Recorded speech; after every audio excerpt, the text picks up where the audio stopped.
Alright, so today we got to talk about Chanel Ryan, Mike Gundy, and OAN, and all that's coming up after the bumper. Don't be cornering me. Hold up. Time. You gotta help me with that corner shit.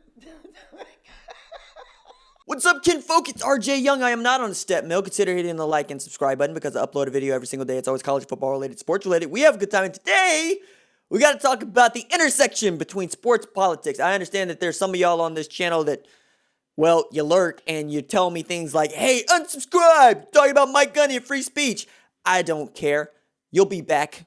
You're always back because you're here yelling at me in the comments. And I'm giving you more to yell about me in the comments because I think it's utterly funny that you had a tremendous troll from the One American News chief White House correspondent that is Chanel Ryan. Same Chanel Ryan that had stories retracted by her own network. Same Chanel Ryan that put out political cartoons that even her own news organization needed to take down because they were a little too far to the right. And this is for the far, far right. And yet, the same week, Mike Gundy says he figured out what One American News was and denounces it not once, but twice. First, in a video message that he wrote in an apology to the rest of us that we don't really think that he wrote, that he also read and needed to trip over a couple of times.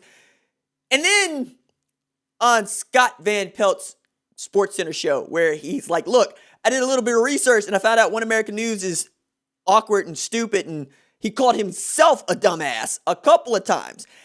And then the Trump rally comes to my hometown. It comes to Tulsa, and yo, check it. I went. I took notes. I'm writing my thoughts down. I have good stories.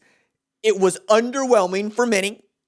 And look, if the president's going to come to my hometown, I'm going to go. I got to go. I got to figure out what everybody's seeing, what everybody's doing, how everybody's getting down. And I got to tell you, some of the stories that I encountered were wild. So was the street art. And you can check out the street art in my Instagram. Instagram is in the comments, or not in the comments, in the description if you are so inclined. But I really wanted to hear what Oklahoma State has to say about this chief White House correspondent for OAN and having, Oklahoma State shirt on her person, covering this White House Trump House rally. Yo, of all the things to go down over the weekend, that was by far the funniest because, again, in the same way that Gary Patterson is kind of giving us stuff to talk about as he goes into the season and everybody's got their own, Oppo research that he just gifted in the form of a country music song. We all have our own Oppo research in the form of One American News and Mike Gundy because this is something he's not going to be able to get away from, especially since, you had Alfred Williams come out and say that he called him an N-word 31 years ago and then demanded an apology 31 years later. You can do what you want with that because I've already made that a video, but being that Mike Holder, Burns Hargis, nor Mike Gundy have had anything to say about it, and it's Monday and this is going up at noon, then yeah, it's kind of a thing, and it's probably going to be a thing, especially if his players demand to know, all right, coach, what the hell is this about? And he has to explain this once again, because as many of you would like to say, cool, kick Chuba Hubbard to the curb. Yeah, man, ain't a college football program in the country ain't going to take Chuba Hubbard up in a quick hurry. Quick, hurry, fast, all those things. 2,094 yards rushing in one season at Oklahoma State, and you don't think that man's going to be a wanted commodity? What about Amin Ogbongbemiga? You don't think that the dude that has over 100 tackles in a single season star linebacker for Oklahoma State is going to be, at the top of the heap? What about Tylan Wallace? Blitnikoff Award finalist in 2018, was leading the nation in receiving yards, third in the nation receiving yards when he blew the ACL coming back this year. You don't think people would want him? What do you think Oklahoma State runs on? Huh? You don't think that the athletes feel empowered? To which, that's what everybody wants to know, right? What do the athletes feel about what Mike Gundy was reportedly have said and refuted 31 years ago? Everybody wants to know, what do the athletes want to say and how are they going to react? To which I think this is all going to be what it's about, especially in the age of the virus. This is the same network that calls it a Chinese virus, which is wrong-headed on so many different ways and is borderline racist, if not outright racist, depending on who you're talking to about it.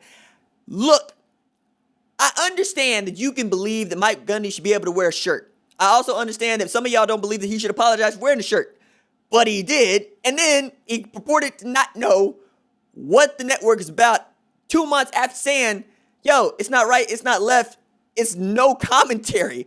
Like it's the Associated Press or Reuters. And that what it is. So either one, Mike Gundy is flat out lying to you, in which case you need to take issue with that. Or on the other one, Mike Gundy is actually doing stupid stuff, in which you should really take an issue with that. I find the whole thing funny because who is actually winning in all of this? OAN, One American News Network. We keep talking about him. And then somebody had the bright idea to put the Oklahoma State T-shirt over the top of the chief White House correspondent for OAN in a rally in Tulsa, in a state that is going to give all 7 of its electoral votes to Donald Trump once again. Like, that's not a secret. We all know that. Like, if anything, Mike Gundy has to be going, I really wish you wouldn't wear my colors out there.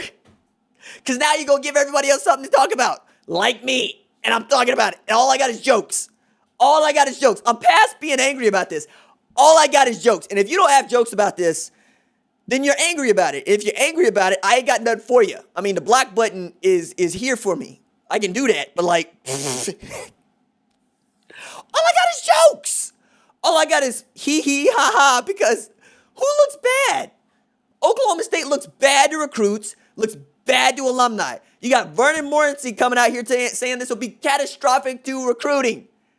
You got Dion Imade coming out here going, yo, Mike Gundy's not a bad man, but this is a tremendously bad look.